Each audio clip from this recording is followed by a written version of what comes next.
On this week's episode of the Football Fellowship podcast, Liverpool dropped points in the title race away to bitter rivals Manchester United.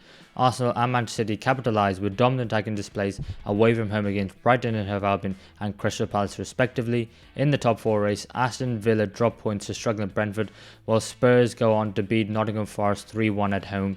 And in the relegation race, Everton and Luton Town with 3 crucial points. However, there are more Premier League point deductions that we need to be talking about.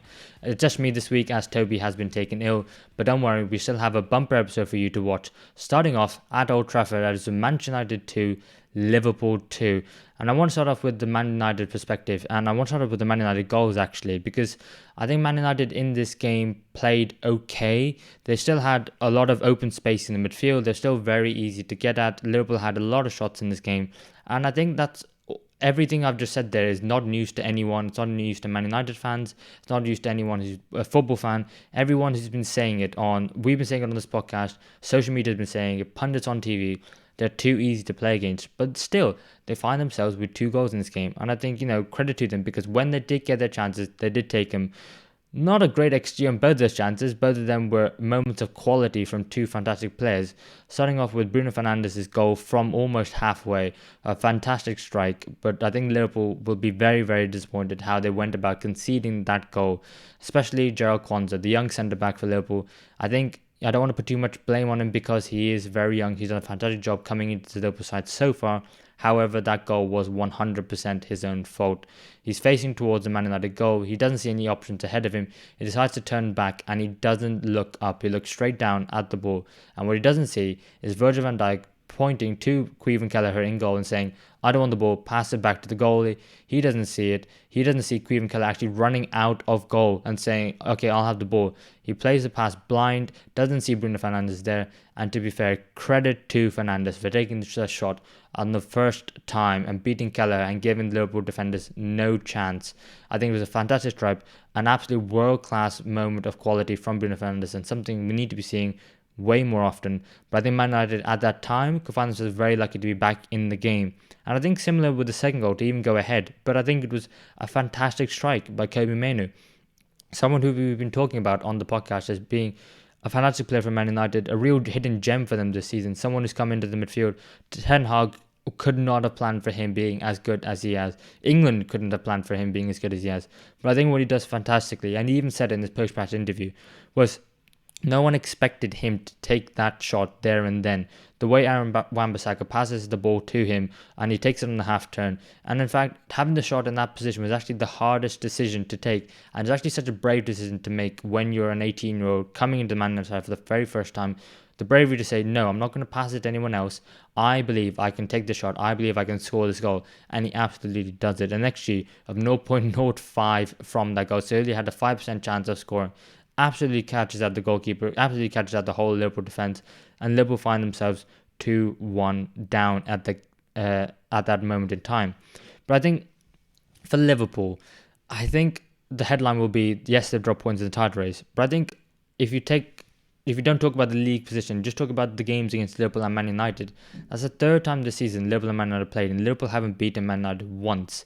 Even when Liverpool, in the noughties and the 90s were second fiddle really to Manchester United, they always still managed to find a way to win games against Man United. But now when there's such a gap between this Liverpool side and this Man United side, to not be able to beat Man United, it is a bit of a worry. Because if you look at it from the Liverpool perspective, the first game at Anfield early on in the season, Liverpool had something like 30-odd shots and it was a 0-0 draw. They absolutely should have gone and scored. In the game against the FA Cup, Liverpool absolutely should have gone on when they were 2-1 up to capitalise, go 3-1 up and win that game and win the tie. And in this one, again, I think Liverpool just handed the game back to Manchester United. They didn't capitalise on the momentum, on the fact they were ahead, and Man United got themselves back into the game. And for the 3rd time this season, they failed to beat Manchester United, which could be absolutely massive because there were 2 games in which Liverpool probably, based on their performances, they should have done. If you had bad performances, I think you could say, okay, it wasn't our day, but this was absolutely not the case. And I think it all started off very early on where Liverpool had some very early chances. I think Dominic Szoboszlai had one with his left foot on the edge of the box. Onana made a fantastic save. And then also a ball came in across the box and he hit it with his right foot just wide. I think the first one from Szoboszlai had an XG of 0.47. The second one had one of 0.27. But really, a player of his quality should be taking those chances. He should absolutely be bearing them. And Liverpool should be clear already of Man United at halftime without even giving them the opportunity to get back into the game. And I think it's one point where I do think to myself that Liverpool are really, really missing Diogo Jota. When he was injured earlier on in the season, I said the same thing on this podcast. Liverpool missed Jota. I mean, how many times this season have we seen Liverpool go 5v2 versus an opposition team and not convert the goal at the end of it? I mean, just from the top of my head, I can think of the Trent Alexander-Arnold shot which hit the crossbar in the 1-1 draw against Arsenal at home at Anfield. I can think of the FA Cup game against Man United when Cody Gakpo was 5v2 and they don't end up converting it. And I can think about this one again where Darwin Núñez ends himself at the end of the move and just shoots it wide. And I just thought to myself, when Núñez missed that chance, I just thought to myself, this isn't Liverpool's day. But they credit to them because they do find themselves back into it. But credit to Luis Diaz, first of all, for the first goal for Liverpool. Because when the cross comes into the box, if you look at the setup with the Man United defenders in the penalty area, there's Onana in goal, and then you have 4 defenders within the 6-yard box. Harry Maguire, the main aerial threat, the one who's going to be the dominant defender in that position, clear the ball when it comes to him. He's in that 6-yard area because that's where everyone expects the ball to go. And there's actually been a bit of a trend where people are crowding the goalkeepers now. You see Arsenal do it all the time very effectively, actually. And everyone's crowding the goalkeepers, crowding the 6-yard box and putting the ball right on top of them. But actually, the last place you expect the ball to go from that cross, from that corner, is where it ends up on Darwin Núñez's head, because Man United actually have that position covered, but it's the fact that Darwin Núñez is quicker and reacts better, and maybe it was planned ahead of time going into the game. Maybe Liverpool saw something about it, but the fact that Darwin Núñez gets that flick on, and Luis Diaz at the back post is left completely unmarked, and in fact it is criminal defending from the Man United defence. And Diaz hasn't been the most clinical wide forward this season. I think you really want your wide forward to maybe be chipping in 10 to 15 goals in the Premier League. I think he's doing that across all competitions, but in Premier League, that's what you really need. And coming in to effectively be the replacement for Sadio Mane, he's coming under a lot of criticism because his all-round game and his link-up play is really good, but he needs to be getting more goals. And I think this is a good start. He's played really well in the last few games, but I do think Liverpool still miss Diogo Jota. Someone who can just put the ball in the back of the net, because I think Liverpool would have won this game before Man United even had a chance to come back into it. And then the penalty for Liverpool. And credit to Harvey Elliott for this one, because he's come on off the bench a lot of time for Liverpool this season and done really, really well. I think he's actually been very underrated. And he probably won't go to England with the Euros, and I don't think he should, but he's definitely in the discussion. And I think if you say he's not in the discussion, I don't think that's fair, because I think he's actually been really, really good. But the way he wins a penalty and the challenge from Aaron Wan-Bissaka, Aaron Wan-Bissaka is a fantastic defender and a great one-to-one defender, and he makes a lot of the sliding challenges and he's very effective. But if you go to ground in the penalty box and you don't win the ball, it has to be a penalty. And I can understand Man United fans may be frustration with this because of the fact that Elliott kind of puts his right leg out there for Wan-Bissaka to catch it. But I think that's a bit of clever play rather than the fact that it being a soft penalty. I think it is still a soft penalty, sorry. But I think it is clever play, and I think he's bought it rather than Wan-Bissaka made a massive error. But you can't go to ground in the penalty area and not win any part of the ball whatsoever. You just make it far too easy for the referee on the pitch, and VAR is never going to overturn that either. And then obviously Mo Salah converts that penalty, and Liverpool don't go on to win the game. And I think Liverpool will be very frustrated because, like I said, I think Man United were there to be got at. And if you're a Man United fan, I don't know how you feel. I mean, obviously the overwhelming emotion will be positivity. You've just you've just drawn to your rivals who are chasing for the league title when you're sixth in the table. I think absolutely, to not lose at home, considering some of the recent performances Liverpool have had at Old Trafford, is absolutely a positive result. However, I think the way that Man United set up and play, it is a little bit concerning, despite the fact that Erik ten Hag has, one of the higher win percentages of managers since Sir Alex Ferguson, and has one of the higher win percentages at Old Trafford since Sir Alex Ferguson left. But I just think they're too easy to play against. They concede too many shots. Liverpool had 26 shots in this game. 7 of them were on target. 7 big chances. An XG of 3.67. And honestly, with the quality Liverpool have, if you concede that many chances, Liverpool on another day arguably should have gone on and scored more. And I think for Man United, the fact that the 2 goals came from such, world-class moments from Kobe Mainoo and Bruno Fernandes, I think it's one where you take the draw, absolutely. It doesn't really help Man United in the fact that they're going for Champions League football. I think it does seem a bit of a stretch. And I'll be honest, in my personal opinion, you might argue this might be biased as a Liverpool fan. I just don't think they deserve it. I really don't. I mean, even if 5th place is the Champions League place this season, which it looks like it will be, I don't think Man United play football that they deserve Champions League football, and I think they might struggle with this current side. We'll have to see what happens in the summer if Everton stays, and what happens if they get some more reinforcements. But for Liverpool to drop 2 points away to Man United at Old Trafford when you had that game at 2-1, at 1-0 up, and you could have gone on and scored more. You could have won it at the end with 3-2. But I think the headline is Liverpool drop points, and now they're not top of the league anymore. They're now 2nd. Which brings us very nicely on then to the second game, which is Brighton and Hove Albion 0, Arsenal 3. And I have to say, me and Toby were watching this game in the pub together on the Saturday, and if he was here, he'd tell you the same. I was nervous going into this weekend because I thought if Arsenal win and Man City win, which they did, that Liverpool were going to have a bit of a tough weekend. Obviously, we saw Liverpool draw, and I was really hoping that Brighton could do something, do Liverpool a favour, but they absolutely didn't. They had a very good first half. I thought it was very end-to-end. I thought they had a lot of good chances, Brighton, without working the goalkeeper, though. That's one thing they didn't do. And I thought, Simon Adingra on the right-hand side against returning Zinchenko could have been an area where they could have really exploited. And he had a couple of runs down the right-hand side.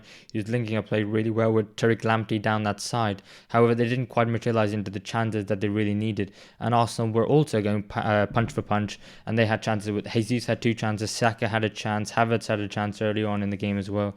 And I thought to myself, maybe because of the fact that Arsenal missed so many of these early chances, Brighton could just get one, and that could really put some pressure on this Arsenal side. But as we know, this Arsenal side this season, well, especially this calendar year, have been completely unflappable. They have been absolutely incredible.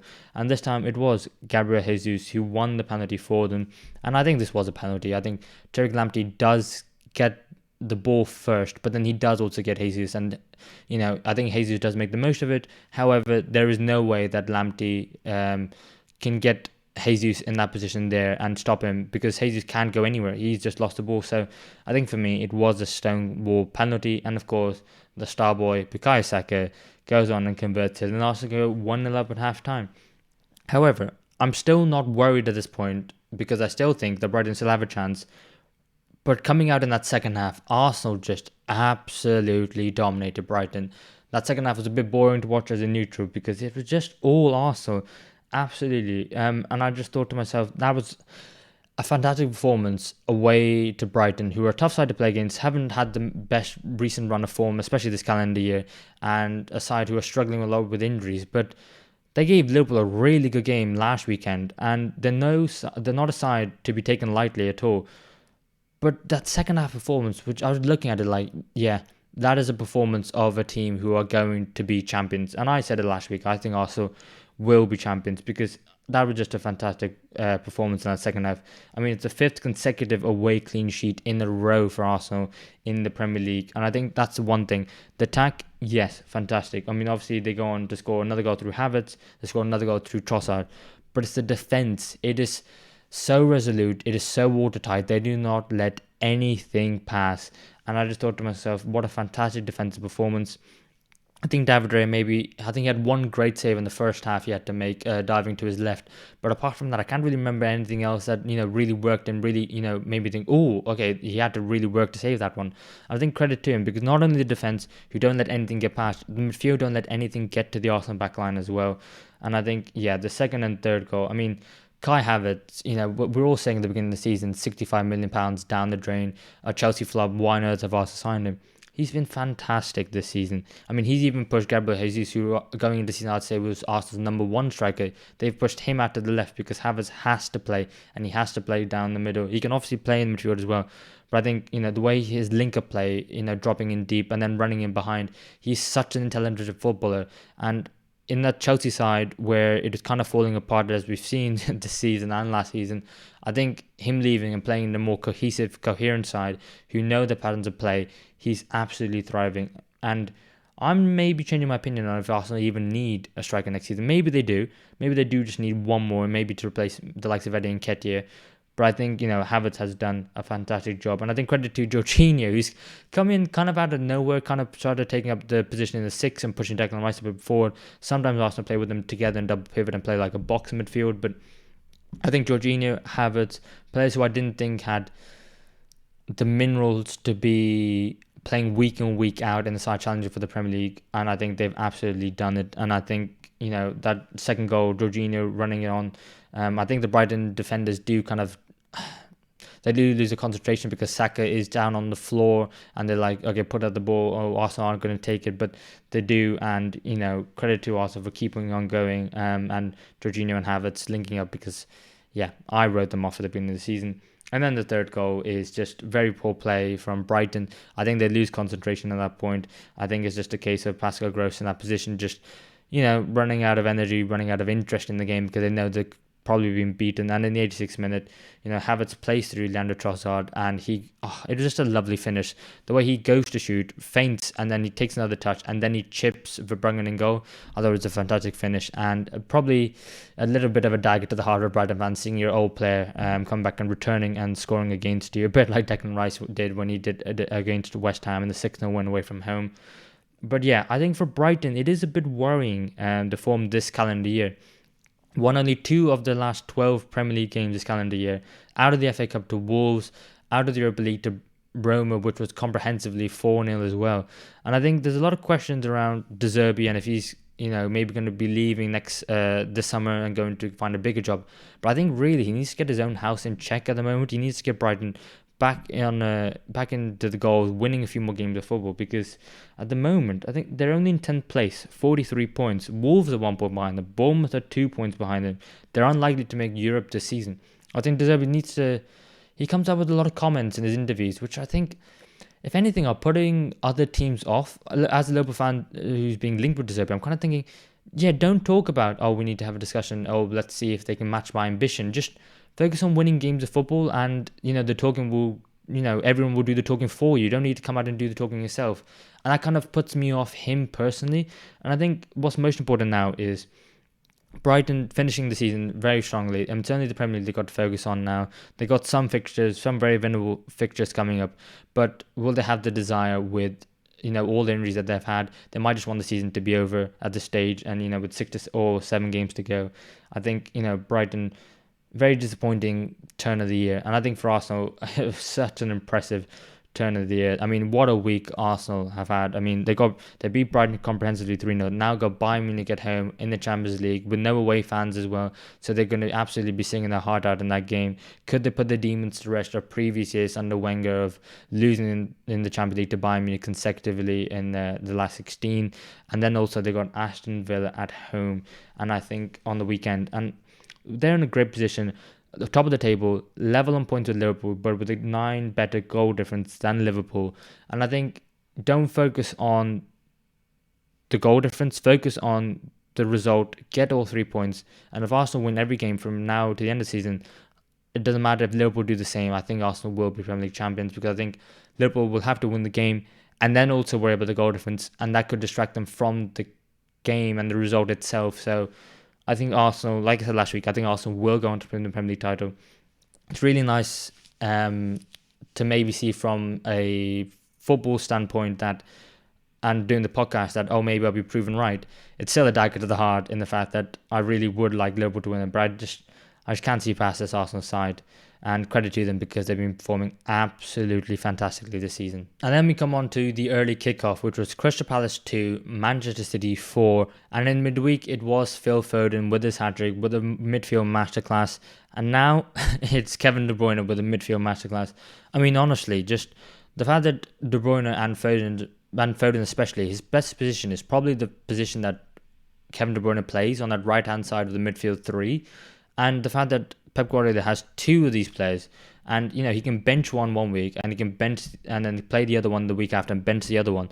And then the fact that they both have man of the match performances, I think it's so annoying because Man City just have so many great players. I mean, they've already signed Savio, who's going to join from Girona in the summer, and I think this Man City side are only going to get stronger and stronger. But they did go down initially, and it was very poor defending, I think, from Manchester City. The way that Mateta just got through on goal. I think it was John Stones, who was in the back line. He wasn't inverting in the midfield this time. He was just as a centre-back position, but he was trying to play a pass into the midfield.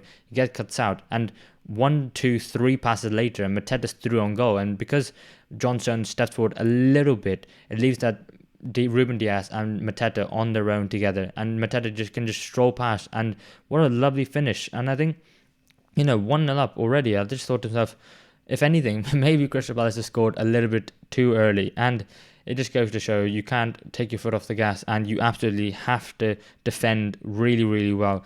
And I think that's one question I will have of Oliver Glasner, the defending of the Crystal Palace side, because I think, yes, you could give credit to Man City, but I think since Glasner's come in, the attacking play has been good for Palace, but the defending hasn't necessarily been there. But we'll come more onto Oliver Glasner a bit later, because I think one player who needs a lot of credit is Jack Grealish. I've been saying that Jeremy Doku's decision-making is not there of a world-class player yet. He has world-class potential, and he's clearly a world-class talent, but this decision-making in the final third just isn't there. He doesn't know when to make the pass, when to go inside, when to go outside. Sometimes it works, like it did against Bournemouth earlier on in the season, where he had a fantastic display. I think 5 attacking returns. But I think in this game, you saw exactly why Jack Grealish is so essential for Man City. And when he's injured, the side doesn't necessarily click as well on that left-hand side, because he had Nathaniel Clyne on toast again and again and again and again. For that first Man City goal, the De Bruyne goal, what a strike. Grealish goes to the byline, and then he takes Nathaniel Clyne with him. The ball kind of falls, fortunately, to Kevin De Bruyne on the edge of the box. But the way he just skips past Wharton in midfield for Crystal Palace, and then he hits it, top corner, Dean Henderson, absolutely no chance. And I thought that is a world-class goal. I mean, Kevin De Bruyne is just something special. And yeah, I just thought he was fantastic. Grealish was fantastic. Then we go into the second half, and yeah, I thought Rico Lewis with his goal, Haaland with his goal, De Bruyne with the goal, all goals which could have been preventable from a Crystal Palace defending perspective.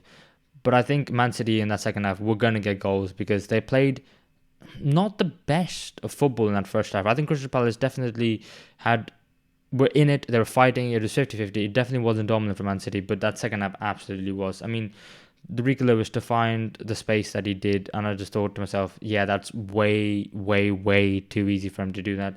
I think Haaland with his third goal for Man City, I thought he did have an early chance to go, I think it was in the first half, to make it 2-1 when he was clean through on goal. But he tries to take the shot with his left foot, and I just thought to myself, no, just maybe open your body up a little bit more, or maybe take it with your right foot.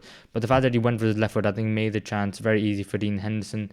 But I thought that goal for Haaland, I thought, again, well worked by Jack Grealish down the left-hand side for Manchester City. Nathaniel Clyne, again, can't do anything about him. He actually gets nutmegged in that chance. Kevin De Bruyne ends up running towards the byline. He cuts it back to Haaland, and just a simple tap-in. And Haaland breaks his streak of not scoring a goal in the Premier League for Man City for 4 games in a row, which I thought was surprising because, yeah, for someone who always scores goals, 4 games without a goal is actually something we don't expect from him, and that just shows the levels he's at, because 4 games is not a lot for a lot of strikers, and for him to say, that's too long for him to not have scored, it just shows, his world-class potential and the level that he set for himself. And I think that last goal to make it 4-1 for Man City, it's just a swipe of the ball from Kevin De Bruyne, but it's a swipe which he just connects with absolutely so truly, it's so pure. And Dean Henderson can do nothing about it because he cannot see it through the bodies coming in, and De Bruyne hits it with such venom that he has no chance whatsoever. And then they go 4-1 up, and they should have just seen the game at 4-1. But I think this maybe goes to show why I think Man City won't win the league this season, is that they're defending. I don't think the defence has been as resolute as it has been. And I think you maybe say the same for Liverpool, and the fact that Arsenal are the only side in going for the title who've had a solid defence so far this season. We saw what happened last season when Saliba was out. This season for Liverpool, there's no Alisson, there's no Trent Alexander-Arnold, there's no John Matip. Konate is being rotated in and out. And then for Man City, you've got no Edison at the moment. Kyle Walker's out injured. Stones has been in and out, bit part. And I think it just goes to show, I think the defences of both sides is the reason why I think Arsenal will win the league, because they should have seen out the game Man City 4-1, but they ended up going on and conceding another goal, and this time it was Odsonne Edouard. And I just thought to myself, it was a very simple ball. Crystal Palace on the counter-attack, get the ball down the left-hand side, and Jeffrey Schlupp just put the ball into the box, and then Odsonne Edouard's a lovely finish. And I just thought to myself, it just seemed a little bit nonchalant, too easy, and it was like, oh, Crystal Palace has scored. And I just thought to myself, Man City should be doing better. They should be defending better than that. But yeah, in the end of the day, they got the win. Fantastic attacking display from Manchester City and fantastic attacking display from Kevin De Bruyne and Jack Grealish. And Kevin De Bruyne probably got man of the match, and I think rightly so. But I don't think you can understate the importance of Jack Grealish in this Manchester City side, especially when they've got Real Madrid in the Champions League in midweek. But like I said, I wanted to talk about Oliver Glasner a little bit, because he hasn't necessarily had that new manager bounce since coming in to Selhurst Park. One win in his first 6 games. I mean, the one win was a 3-0 win at home against Burnley, I think it was. I think they had a man sent off in that game as well. I think it might have been Brownhill got sent off for a professional foul in that game because he gave the ball away quite sillily on the edge of the box. And it's one where, like I said earlier on in the match analysis, yes, the attacking display has been better. Defensively, no. And 1 win in 6 isn't great, and it is something I don't think, I don't think Crystal Palace will get relegated. I don't think Oliver Glasner should be sacked. I'm not saying that. I just think it's interesting. It's something to keep an eye on, because I think at the moment, I mean, Fulham are in 13th place and Crystal Palace in 14th, but Fulham are 9 points ahead of Crystal Palace, so they've got no chance of getting any higher than 14th place this season. But it'll just be interesting to see how he can go about changing the philosophy and the playing style of this Crystal Palace team, and how successful he's going to be at doing it, especially if some players like the likes of Eze, like the likes of Michael Olise, Mark Gay, if they end up leaving this summer, it could be a bit of a harder job than most of us think. And it's not one where I'm willing to pass judgment just yet, but I just want to say it's just interesting. It's just something worth keeping an eye on. And in terms of Manchester City, they're on 70 points now with 7 games to go. 1 point of Arsenal and Liverpool, but actually they have the worst goal difference out of all 3 teams, which is not something you normally expect. You normally expect Manchester City to be going on scoring loads of goals, and the other side's not being able to score against them because of the fact that they're so dominant, and by the time they get the ball up to halfway, they're probably quite knackered. And yeah, I can see Man City probably going on winning every game, but the issue is I can also see Arsenal doing that as well because of how fantastic they've been this season. And I just don't think that Man City are quite the same team. They don't quite have the same aura around them, and I think Arsenal will go on to win the Premier League this season. But I think Man City, fantastic result, a big game against Real Madrid in midweek. We'll absolutely be watching that. That is going to be such a juicy tie, and Arsenal against Bayern Munich as well. If anything, against all 3, you probably say Liverpool might have an advantage in the fact that they're playing in the Europa League, they're playing Atalanta, but who knows? It hasn't stopped Liverpool from dropping points so far, as we find out. And we'll move on then to our 4th game, and talking about the top 4 race, or top 5 race, I should say. It's Aston Villa 3, Brentford 3. And it was the return of said striker, Ollie Watkins, because he was out in midweek against Manchester City, which was a 4-1 loss for them. And it was a bit of a rotated side, which was a little bit surprising, because I did watch that game thinking to myself, oh, okay, maybe Aston Villa could do something. But when I saw the lineups, I was a little bit disappointed in the fact that, yes, I understand that Unai Emery will have to rotate, but then it puts even more pressure on the game on the weekend, because when you then bring your full-strength side back, you expect to win the game. And when you don't win the game, that just adds a little bit of unnecessary pressure and just maybe puts into question decision-making a little bit more than it would have done if you just played your strongest team against Man City. But, at the end of the day, he's a manager. He's got to make these tough decisions. But Aston Villa did have a very, very good start in that first half. I mean, they went in 1-0 up at half-time, and we had Morgan Rogers score just at the start of the second half. And you thought to yourself, Aston Villa are going to go on and win the game. However, a bizarre 10-minute spell for Brentford, or maybe 9-minute spell actually, for Brentford. In fact, when they went 3-2 up. And defensively, it was, again, and the reason why I'm focusing on the defense so much, maybe on this episode, is because one, I don't have Toby, so he's a striker. He's focusing on the goals. But I think this late on in the season, you can help yourself massively by just making sure you keep clean sheets, you don't concede unnecessary goals, and you can just make games easier for yourself. Because it ends up just being a bit long if you just end up conceding loads of goals and you have to constantly go after chasing the game, giving your opponents the lead. Yes, anything can happen in the run-in, but maybe it's that lack of experience from Aston Villa and the Spurs side, which we'll come on to later on, where they don't realise the importance of just keeping sides out. And for me, I thought to myself, while they did really well getting 2-0, Watkins with a fantastic goal, Rodgers with a fantastic goal as well. I think Rodgers his first goal for Aston Villa. At that point, you don't let them concede, and you especially don't let them concede 3 in 9 minutes. I think Zanka was just a very, very fortunate goal. The fact that he goes to try and shoot with his right foot, but then it hits off his left and he goes the other way and wrong foots Martinez in goal. I think it would be a goal probably like a lot of you see on Sunday League, and you just thought to yourself, how on earth did he manage to get that in the back of the net? But he did, and it was very fortunate. But I do just think in the build-up, I think Diego Carlos, he just vacates the space with Zanka, then goes and picks up, and the ball finds him perfectly in the middle of the box, and there is no one on him. And Diego Carlos, he's more experienced than that. He should know better. He's probably the leader in that back line, considering his age and experience and what he's done in his career. And the fact that he vacates the space in the middle to go chasing after Damsgaard, who's putting the cross in, I just thought was a bit of a mistake. And sometimes it's better just to stay where you are than go chasing after the ball. And I think as a defender, he made a mistake there. But then, I mean, Reguilon down the left-hand side has been very good for Brentford since he joined in January. It hasn't quite worked out all the time because he's been injured, he's been suspended as well. But when he gets down that left-hand side, he's a massive threat. And teams, are struggling against him. And he got 2 assists, one for Obama, one for Wisa.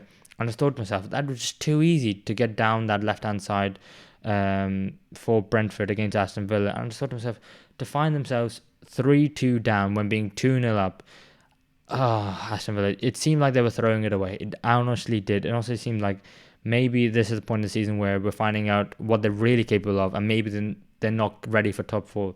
But, when you have a striker with the likes of Ollie Watkins up front, who can absolutely take his chances and keep you in games, I think he did absolutely that. The ball comes in from the right-hand side for Aston Villa. It kind of gets a deflection, so it ends up looping over Mark Flecken in goal. And I think Flecken had he couldn't do much about it because of the fact that he'd already started running out and towards the ball, but then he realised to go behind him and he can't do much about it. But I thought it was a bit of a mistake from his part as well. And I thought what was quite interesting in this game was the fact that there was only 6 shots on target and all 6 of them happened to be goals. No chance for either goalkeeper. I think Ollie Watkins now, the most returns in the Premier League this season, 18 goals, 10 assists. And I think there's been a lot of talk about if Ollie Watkins is going on the plane to the Euros. For me, absolutely, he has to be on the plane just because of the performance this season. And I think I can understand the argument that Ivan Toney is probably a more like-for-like striker than Harry Kane, and his holder play isn't necessarily as good as the other two. But I think just his goal returns just goes to show that he absolutely... You can't take someone who's got 28 goal returns in the Premier League, the second most goals this season to Erling Haaland, and he's English, and you're deciding not to take him. It just feels like if you're talking about based on being a meritocracy, Ollie Watkins deserved to go. And I think Ivan Toney, while I wouldn't be against it if Ivan Toney went, I just think it would be incredibly harsh not to take Ollie Watkins because realistically, what more does he have to do? But I think for Villa, massive game away to Arsenal on Sunday. And I think that game comes after the midweek clash against Lille in the quarterfinals of the Conference League. So 2 big games for Aston Villa, more big games incoming. And I think to myself, right, this is where the stage of the season where we're going to learn a lot about this Villa side, more than we did the rest of the season, because this is crunch time now. I think they will get Champions League football this season, absolutely. I do think that they are dropping points in games that they should be winning, and I do think that is maybe concerned. But I think Man United can put enough consecutive wins together to be able to catch them up anyway. So I think they might end up finishing 5th, I think, Aston Villa, and I think Spurs might nip them to 4th. But I think they will still make Champions League football this season, and I think it's one where you just have to find that extra level, that little extra push and go, no, do you know what? We're going to keep going. We're going to go again. and I think they will be fine. I think for Brentford, the last 5 results, 2 draws in the last 2 games, but 3 losses before that. I think it's one where Brentford just probably want the season to end, as nicely as I can put it. I just think they haven't had a great season in terms of injuries. No team has, and they missed Ivan Toney from the start of the season. When he did come back, I thought they would have a bit of a resurgence. They've been a bit better going forward in terms of scoring goals. However, in terms of results, they still haven't quite managed to put a string together and find themselves not in a relegation battle, in my opinion, because I think other teams are worse than them. But I think a bit too close for comfort, I think, is what I'd say. And I think they probably want the season to end, and next season they can go again and start afresh. And then we come on to the side who capitalised on Aston Villa's drop points, which was Tottenham Hotspur, as they beat Nottingham Forest at home 3-1. And I thought to myself that Nottingham Forest could do something in this game against Spurs. I think they had the forward players to be able to do that. It just whether they could keep them out, Spurs out from scoring. And to be fair, they couldn't. I want to start off though with, I think it was maybe the 8th or 9th minute, Murillo had a shot from his own, essentially maybe like 5 to 10 yards outside his own penalty area, where he tries to shoot, and I thought to myself, what on earth are you doing? But when you watch it and the ball gets closer and closer and closer and closer to Vicario's goal, I thought to myself, hang on a minute, is he actually going to score this? Thankfully for Spurs, it goes just wide, but I thought to myself, that is an outrageous effort, and one where if it went in, that would maybe goal of the season along with Garnacho's goal against Everton. But I thought to myself, what an outrageous effort. And just to try that, I think, was, something that was, if that went in, it would have been amazing. But unfortunately, it didn't go in. And then Murillo scored an own goal. So, how quickly things can change in a matter of minutes for professional footballers. But yeah, I think it was just a very enticing ball for Murillo to try and go for. I think Timo Werner does fantastically well. A player who's done really well since coming to Spurs. I think he's really finding his feet now, not in terms of goals, but I think in terms of his function inside on the left-hand side, keeping the width, cutting inside, and then putting balls into the box. And he puts a very enticing ball into the box. There is no Spurs player, I think, who can really get to it. But I think it's in that corridor of uncertainty where a player has to go for it. Murillo has to put his foot out. He thinks he does anyway. And he does, and unfortunately it goes into the back of his own net. From almost scoring a wonder goal a couple minutes earlier to now putting an own goal. The highs and lows of professional football, hey. But yeah, I thought Spurs were very much on the front foot, but I thought Nottingham Forest were matching them punch for punch. I thought Nottingham Forest they weren't creating much, but they were doing everything right up until the final third. I thought Morgan Gibbs-White, on top of his performance in the midweek where he had a fantastic game against Fulham, I thought, he was shining brightly again. Just kind of infuriating a little bit, where if he plays like that every game for a season, not in the England squad, he'll be like an £80 million player. He has the quality, but he needs to be coming out of him a bit more often. And credit to maybe Nuno Espirito Santos for getting that out of him, but also he did this last season where Nottingham Forest were in the relegation battle, so maybe he doesn't have that kind of inner drive or something to do it for the entire season. But if he can do it for the entire season, be consistent and play at the level where he's played in the last 2 games, I think he's going to be a top player. But yeah, it was Chris Wood who put Nottingham Forest 1-1, and there was lovely play down the right hand side. And I think Anthony Elanga, another one for Nottingham Forest too, very raw, great potential, has started to show a bit of output this season, and him down the right hand side was fantastic for this move. The way he gets past Udogie and the way he puts a ball into the box, gets a slight deflection of Mickey van der Ven, which means that of Romero, which means that the ball sits perfectly for Chris Wood, who ends up nutmegging Pedro Porro and putting it in the bottom corner. And you think to yourself, 1-1 at that point, 27 minutes gone. Yeah, that's probably fair enough, to be fair, to Nottingham Forest. I think Spurs haven't really done too much to put the game to the bed at that point. But where we have to come on to is that second half, because yes, it was 50-50, but I think the defending from Nottingham Forest, but also the bravery and the attacking play of Spurs and the way Andrew wants his players to play just went to show in that second half, because Mickey van der Ven with the goal and Pedro Porro with the goal, 2 defenders. And I think if your defenders can chip in with a few goals, you can really help a team in the long term, get those crucial points or maybe 3 points in games where maybe they're not at their best. And I think Mickey van der Ven, the way the way they take the short corner for that goal and then they work it to Van de Ven, and the power in that shot, puts it laces through it. Sells in goal has absolutely no chance. He absolutely leathers it, and I think if that hit a Nottingham Forest defender, they would have been decapitated, honestly. And then Pedro Porro for his goal. It was a lovely, lovely finish with the outside of his boot to hit it into the top corner. And I think again, Sells just had absolutely no chance. But I think Brendan Johnson, Timo Werner, they were fantastic in this game in terms of the wide play.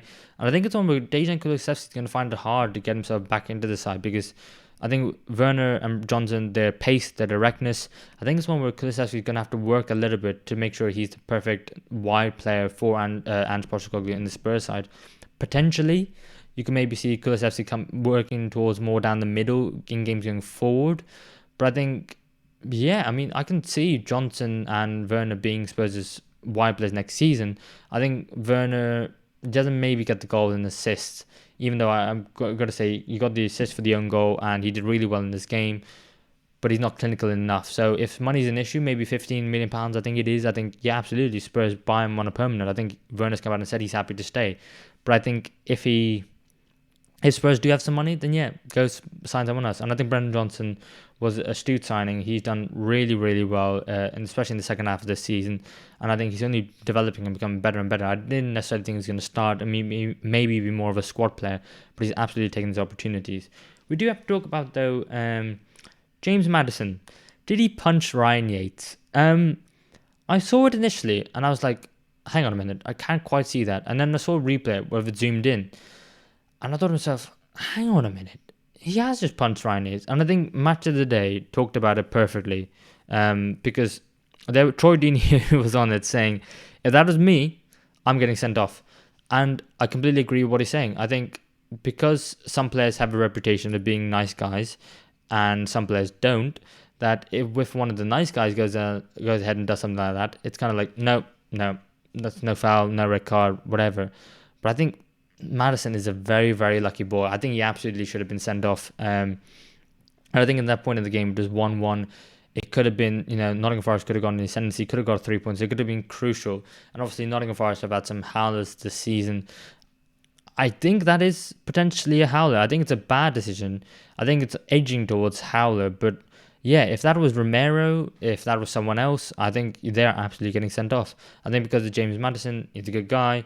He's English, maybe that helps as well. He stays on the pitch, and I think, yeah, he absolutely should be sent off. And I think, to be fair play to Nuno Espirito Santos for calling it out after the game, because I think he was right to do so. And I think Maddison probably won't be watching Match of the Day when he came out, or going on his phone, because, yeah, I think he deserved to be sent off. And then, yeah, for Spurs now, they're on the same points as Aston Villa, but played a game less. And that is so, so important in the race for Champions League football. I think it just goes to show that they're competing with themselves. And I think it's all about getting as many points as possible. Because when you look back next season at this season, you want to say, right, you want to beat your points later. So the more points you get this season, the higher bar you have next season. And I think that's exactly what Ange wants. He's constantly not talking about top 5 or top 4 or Champions League football. He's saying it's all about trying to win things and trying to be at your very best. And are Spurs ever going to win anything under Ange? Yeah, I think Spurs will eventually win something. They will eventually. One day Spurs will win a cup competition or will win the Premier League. Yeah, but if it's this season or next season or under Ange Postecoglou in all, who knows? But I think he absolutely is right for setting the bar high and getting the Spurs players on side and saying it's not about top 4, not about top 5. I think the fan base is also trying to think like that as well. So he's very much, doing the right things, saying the right things, and Spurs are going from strength to strength. It'll just be interesting if next season, if they can. The next evolution of the Spurs side is, can they also keep the teams out of their own goal? And the way they play going forward, they commit a lot. So they're going to need either to change how they play, which will potentially hinder their attack, or they will need to buy some world-class players in defence who will get them out of trouble more often than not, just because of their quality. So it'll be interesting to see. And for Nottingham Forest, yeah, I mean, they've got some very, very winnable games in the last 6. They got Wolves, Everton, Manchester City not so much, but Sheffield United, Chelsea, and Burnley. And I think to myself, yeah, if they want to stay in the Premier League, Nottingham Forest, then they have to win at least 3 to give themselves a great chance, and any more, I think, will be great for them. But with this up in the league, who knows? We'll have to stay tuned and find out. Because Luton Town got a very, very, very valuable 3 points at home against Bournemouth. 2-1 the scoreline was. And going into the game, I thought this is a massive game for Luton Town. If they can go ahead and get 3 points against Bournemouth, who are a side who are mid-table, I mean, I don't necessarily think they're fighting for anything. They don't have a chance of getting Europe. They're not going to get relegated. So at home against a side like this is the perfect opportunity to get all 3 points. And they did. And what a massive 3 points it was. And the way they ended up scoring the goal, we'll talk about the winning goal first, because Carlton Morris getting the goal, and I just thought to myself, yes, 90th minute, getting the goal. The ball comes in from Woodrow from the left-hand side. But I did think to myself, when I saw Woodrow and Doughty in the 90-ish minute running down the left-hand side and not being challenged by a single Bournemouth defender or midfielder or anyone in general, I thought to myself, you're giving them far too much time on the ball. Alfie Doughty, we know his quality. Woodrow, less so. He hasn't played as many games some of the other Luton players in the side this Premier League season, but he puts in the quality ball, and Carlton Morris is there, and he's a very old-fashioned striker, 28 years of age, and he's been around the block, and he knows, to make a run forward, and then he goes back, and then he gives the defender a little bit of a nudge, not enough for it to be a foul, and then he places the ball in the bottom corner, just guiding it there. I thought, what a lovely finish, what a great centre-forward play. He had a fantastic game in general, and a massive 3 points for Luton in their bid to stay up. But it's actually Bournemouth who did take the early lead in the 52nd minute through Tavernier. They did have some chances. I think Tavernier and Kluivert both hit the post in the first half. I mean, I think the Tavernier goal came from outside the box. It was such a sweet strike, the way he comes across his body, and with his laces, but also a little bit of his outside of his foot, the way he just curls it into the bottom corner. That was a fantastic finish. Kaminsky had no chance whatsoever. And at that point, I did fear for Luton. I thought at home, at Kenilworth Road, they will always find a way to keep themselves in the game, firstly, and then give themselves a chance of winning the game or getting at least a point. And they got all 3. And I think fair enough to them. I think the first goal was by Clark with the assist by Berry. And I thought to myself, yeah, it was very fortunate how the ball found its way to Clark. But I think, credit to Berry, because she got the ball just outside the centre circle and just absolutely just ran into the Bournemouth defence, winning 50-50s, weaving through midfielders and defenders. And I thought, yes, it was fortunate, but then it was a great play in the build-up to just give it a go, to have the bravery to do so. I think they needed to get a goal at that point in the 73rd minute. If the game carried on going 1-0 for much longer, I think the draw was the most Luton Town could have got out of that game. But I think fair play to Luton for getting the win, fair play to Bournemouth, and I think it makes the relegation battle a bit more exciting, because you got the title race, the top 4 race, you got the teams chasing for Europe, you got the relegation race as well. Who's going to step? Who's going to go down? I think there is so much to be excited about all across the Premier League table that I think it just makes for a better Premier League, and that is so nice to see. So yeah, Luton with 3 points in the game, and I think, can they do it? Can they do it? That is the big question. 6 games left for Luton, who are on 25 points, level on points with Nottingham Forest. They got Manchester City next. Tough game. And I don't think that's a free hit. If they get anything from that, it's a bonus.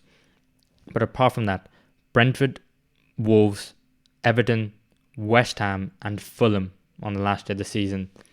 Again, similar to Nottingham Forest. Can they do it? Will they do it? How many points do they need? Like I said, I think 3 wins for either Luton or Nottingham Forest puts them in a great position. Anything more is a bonus, but they just have to, between now and the end of the season, they just have to get more points than Nottingham Forest, and Nottingham Forest need to get more points than Luton Town. It's as simple as that. I think it is a straight shootout, more or less, which we'll come on to, but I think it'd be really nice to see Luton stay in the Premier League. And I see people sometimes saying, Luton Town, they're not a big club, they're early minnows, who cares, bomb them out. But I just think, isn't it great that the fact that a team like Luton can be in the Premier League and can give it a good go. And if they stay, I think Rob Edwards absolutely should be in a shout for manager of the season. I think arguably maybe should even win it if Luton Town stay in the Premier League. I think I want Luton to stay in the Premier League, but I don't want it to be at the expense of Nottingham Forest. So it's a really tough one personally, but who's going to stay up? I don't know. I think for me, it's easier to predict the title race than it is for the relegation race, just because you don't know what's going to happen. And speaking of things that we don't know is going to happen, we have then Everton 1, Burnley 0. But before we get into the game itself, we have to talk about, obviously, the breaking news. We came out a couple of hours before I started recording this. Everton hit with a further 2 points deduction. And I think the 2 points is fair. I don't know the ins and outs of their penalty, and I don't know the ins and outs of the financial aspect of the game or Everton Football Club. And if you want that, there are loads of amazing people on Twitter or on the internet. You can go and find out. But I just think, in terms of the point deduction, it seems fair based on some of the superficial stuff that I've read. I've only read mainly the top headlines. I haven't really delved into it. I think 2 points is fair, but I think the fact that now when I look at the Premier League table before this game, there were 2 asterisks, one in Everton, and then Nottingham Forest had 2 because they had to specify that it's a different one. So what on the Premier League table, Everton are going to have 1 asterisk, Nottingham Forest are going to have 2 asterisks, and then Everton are going to have a subsequent 3. It doesn't look great for the Premier League, if I'm being completely honest, and it just doesn't give it a bit of a good look whatsoever. And it is very unfortunate that the game is slightly being spoiled in that regard, but I think also not just point deductions, but I think VAR. Yes, the Premier League is very exciting, and yes, we already talked about it being very exciting, but also there is still a lot wrong with the game as well, and we need to really try and figure out a way to stop teams from breaking the rules in the first place, to stop any kind of, so there's no need for punishment, in my opinion. But I just think at the same time, it gives teams like Luton a chance, because Everton and Nottingham Forest have got point deductions, but also means that they've also gained an unfair advantage because they've got players who shouldn't be in their squad anyway. So it's really tough. I don't like it. I don't like the fact that there are point deductions at all, but I don't know what the solution is either. It does mean, though, that Everton are on 27 points. They were on 29 after they beat Burnley. They were in 15th place, level on points with Brentford, but had a better goal difference. But with the 2 points deduction, they're now in 16th place with 27 points. They're 2 clear of Nottingham Forest and Luton. I think they will be fine, which is why I said earlier, I think it's a straight shootout between Nottingham Forest and Luton Town. However, it's not crystal clear. I think for Everton as well, maybe 2 wins in the next few games will give them a real chance of being out of the relegation battle, but I don't think they're home and dry just yet either. But anyway, I think the game itself was a massive 6-pointer, because it was Everton 1, Burnley 0, and for Burnley, I did think to myself, if they win this game, maybe we have to seriously backtrack and say maybe they've still got a chance. And I think Vincent Kompany came out at the end of the game and said, despite the loss, we've been the better side in the last 6 games. While I don't agree with him, I say Burnley have been giving it a real great shot in the last 6 games, and I think they have absolutely been better than they have been for the rest of the season. My only frustration with Vincent Kompany's comments is, if only Burnley played like they have in the last 6 games all season, who knows where they've been. And I think it's tough, because teams are very set in their own way of playing. They know where they're on the table. They know what they're fighting for. Some teams Burnley can go up against and go, right, they're not fighting for anything, let's have a go at them. Whereas in the very beginning half of the season, teams are fighting. Everyone's fighting for 3 points. Everyone wants to be safe, win the title, win the Champions League, not get relegated. So to do it now at this end of the season, it just feels too little too late. And that's, I think, what's the frustration. And that first half, it was a dull watch, that first half in the game. And Dominic Calvert-Lewin gets his goal very fortunately, actually.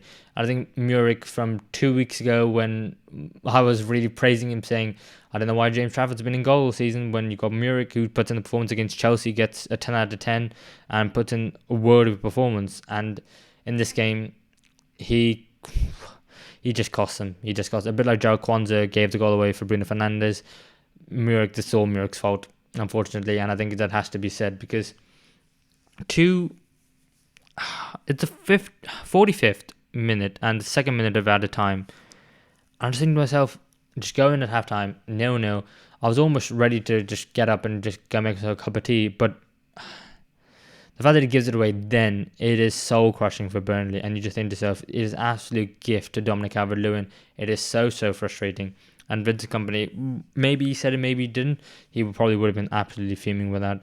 But then in the 67th minute, all hope was lost for Burnley, even though they came out in the second half and did give it a bit of a go, because they did have Dario O'Shea sent off for professional foul for being the last man. I think it was a red card. I think the challenge itself from O'Shea was a bit high as well. So it wasn't necessarily the best of challenges, but he was the last man. Vincent Kompany again came out and said, you need to be in control of the ball. Well, I agree to some extent.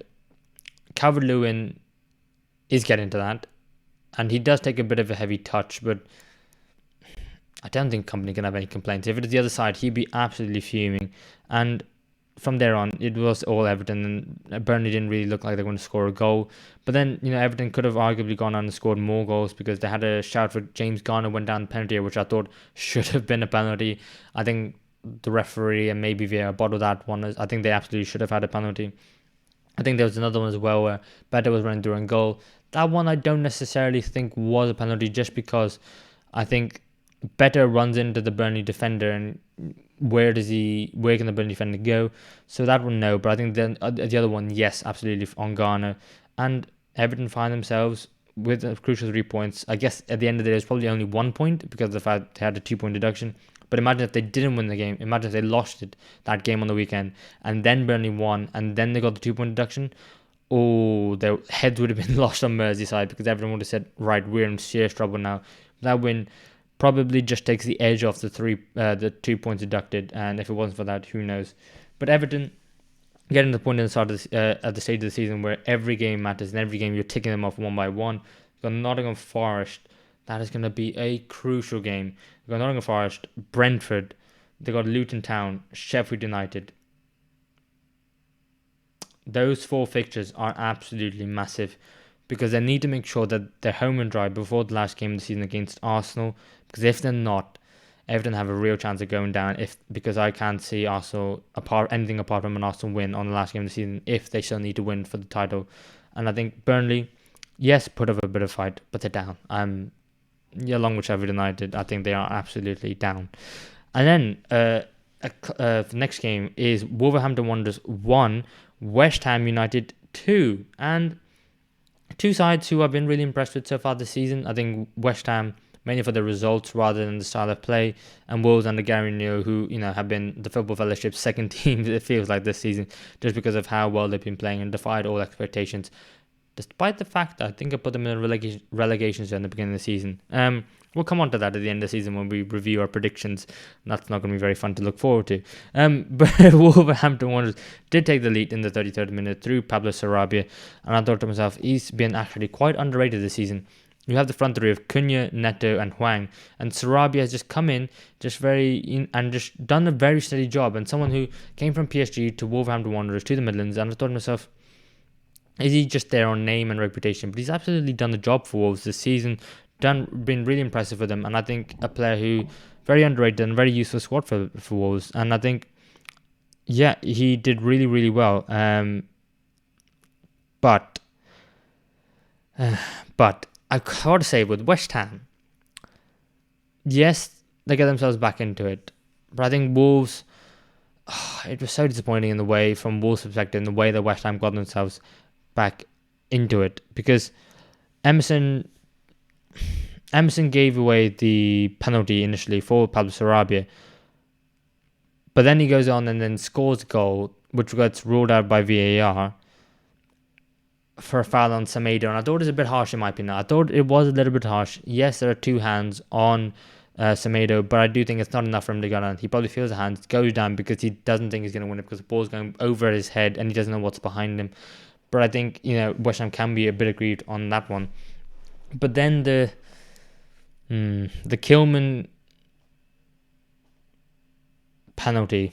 Yes, it's a handball, but again, I don't know as a defender what he's doing with his hands all the way out there. If I'm being honest, like, what are you doing? Because as a defender that if the ball hits your hand, there's a great chance it's going to be given a penalty. And I even see it in Sunday League where defenders are going into hundreds with hands behind their back because they're too scared of having them around the sides, trying to make themselves big or trying to control themselves because they just know if it hits your hand, it's going to be a penalty. And I just think for someone who's had a fantastic season, Max Kilman, very underrated defender, I think, in my opinion, doesn't even get enough credit, especially in terms of maybe even the England squad. But I think that was such a silly thing to do. Put your hand out there. He didn't complain. No one on the Wolves side complained, and there was a Stonewall penalty which Lucas Paquetá scored.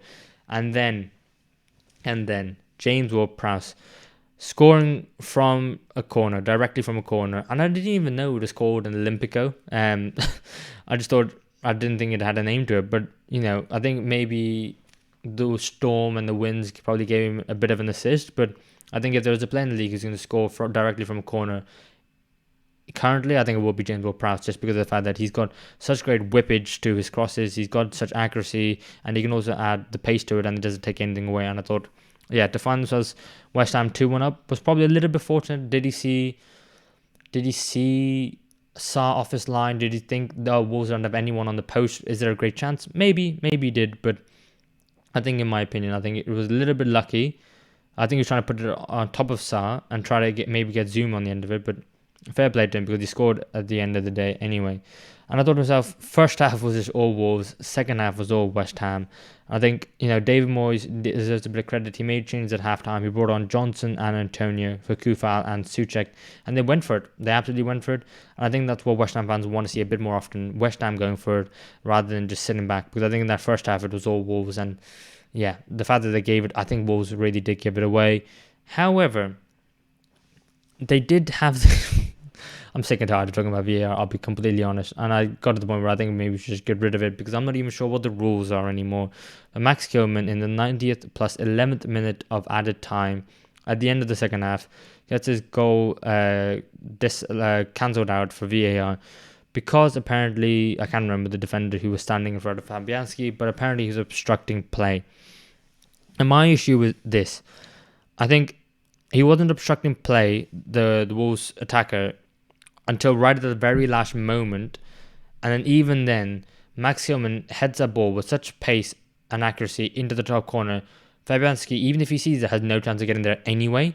So that's what I'm a bit frustrated about. If it directly impacts the goalkeeper and there's a slight chance the goalkeeper can maybe make the save, yes, rule it out. But Fabianski has no chance. Wolves should absolutely have that goal standing, and they should have ended the game 2-2. I think similar frustrations to Nuno Espirito Santo and Nottingham Forest, but I think we're Gary O'Neill and Wolves. VAR, who knows the rules? What are the rules? And it got to the point where I think we constantly keep seeing mistake after mistake after mistake. And then we should move on then to Sheffield United 2, Chelsea 2. Bit of a strange game, this one, in the fact that from Chelsea's perspective, I keep thinking to myself, yes, Chelsea should be winning games of football, but they keep giving it away, and it's quite frustrating, because you think to yourself, maybe they've got a chance of making it to Europe, maybe got an outside chance, but again and again and again, they keep throwing it away. But they did take the lead in this one. It was Thiago Silva with the goal, coming back into the side, and I think it was incredibly poor defending. The fact that Thiago Silva just found himself free on the edge of the box, I just thought was absolutely criminal. And I just thought, there are 3 Sheffield United defenders and there are 3 Chelsea attackers in the penalty area as the corner comes in from Gallagher. And the fact that it still ends up being 3 Sheffield United defenders and 2 Chelsea attackers, and Thiago Silva just runs off free.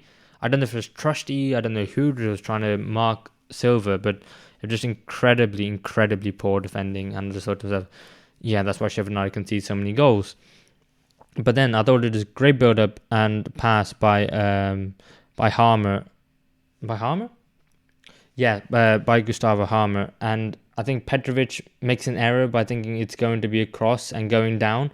But I just thought to myself, at that point, Bogle with the goal, I just thought to myself, that was a bit of a bad mistake by Petrovic. And Petrovic, again, 2 weeks ago against Burnley, I thought maybe he should have kept out the equaliser. And I think to myself, I think Petrovic is a better goalkeeper than Sanchez. Is he the solution, though? He is very young, I'm not quite sure. But I think it was a very easy way for Sheffield United to get themselves back into the game. But then obviously Chelsea go on in the 66th minute and make it 2-1. And credit to Madueke, because I thought he had a fantastic game. He was very direct. He's very willing to drive at the Sheffield United back line. I think Trusty, who does have a lot of pace, Madueke had him on toast the entire game. And I think, credit to Madueke because he deserved his goal in the end. I think it was well worked by Cole Palmer to get the ball to him. I think what I liked is he released the ball very early on, gave it to him straight away, and made sure that he gave Madueke as much time on the ball as possible. Cut inside, far too easy for Madueke to be able to cut inside. And then he scores, and credit to Chelsea for getting 2-1 up.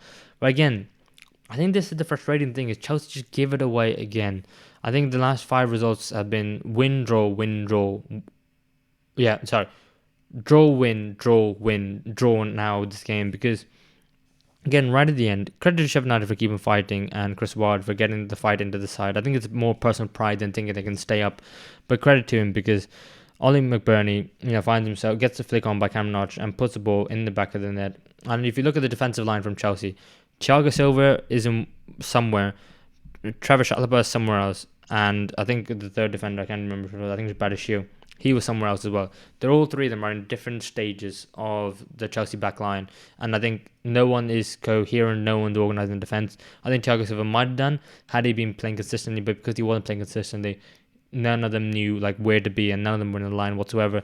Ollie McBurney was clearly onside, and 2 yards from goal, he just buries it in the bottom corner. I think, credit to Sheffield United for carrying on fighting, and if again, similar to Burnley, if only you saw this a bit earlier on in the season. And then the final game of the game week was Fulham 0, Newcastle United 1. And I have to say, I'm a bit disappointed with Fulham's defending in the last few weeks. I think they've conceded far too many chances, conceded far too many goals. It's not something you quite expect, and I think they do seem like a side who are potentially on the beach, and I think Marcus Silva will be quite frustrated about the way his side played. However, credit to Newcastle, because they did not have a great first 20 to 25 minutes of the game. I think at one point Eddie Howe pulled them all over and just said, lads, really, what are we doing? We need to be better. I think they were better in the second half, absolutely. I think Bruno Guimaraes gets the goal on his 100th appearance for Newcastle, already played 100 games. I couldn't believe it actually when I saw it, but credit to him, and I think he's such a valuable player for them. But I think a little bit earlier on, they did have Fabian Schär's goal was overturned because Dan Burn pushed Calvin Bassey. What did I think of it? I think it was probably fair. I think Burn does challenge Bassey in a bit of a awkward manner and doesn't really get anywhere near the ball. And I think when you see that, and the ball, as a result of Bassey not being able to get to the ball, it leads to Fabian Schär, getting the ball. I think it is probably a foul.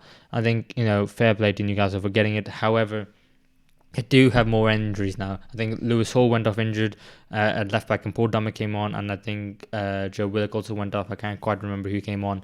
But more injuries for Newcastle. Again, another side probably just want the season to be over, because they'll probably win this week, they'll probably lose next week, and they're probably up and down for the remainder of the season.